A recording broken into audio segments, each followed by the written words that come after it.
Good day po muli mga ka-Woods. Welcome ulit dito kay 3M mga gawain na mawalang magawa.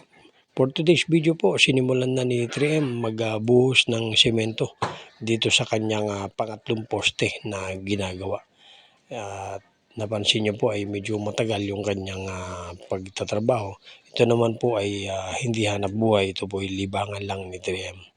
Yan po, mapapansin nyo meron ng poste na kahoy, yan po ay ginagawa niya ay replacement na po.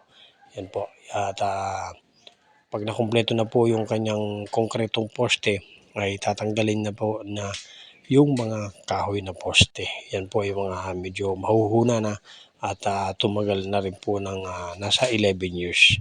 At iba po ay medyo hinanay na po sa ilalim ng lupa.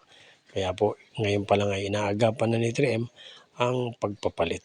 Yan po mga ka-Woods. Kaya sipag at syaga lang po ang puhunan ni 3M sa araw-araw at yan naman po ay matatapos din. Ito po yung pangatlong poste. Meron pa po siyang 3 poste na gagawin.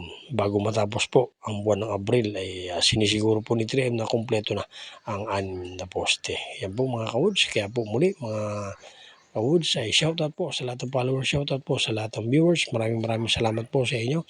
Ingatan niyo po ang inyong katawan para patuloy na malakas ang ating kalusugan.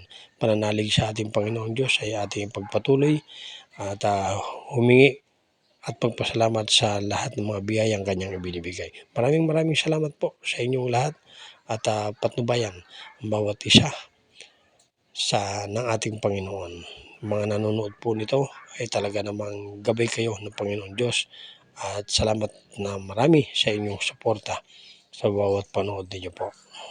Kung meron po kayong mga comments, suggestion, type nyo lang po sa comment section at abang ko po. Araw-araw po na natin ay sipag at tiyaga.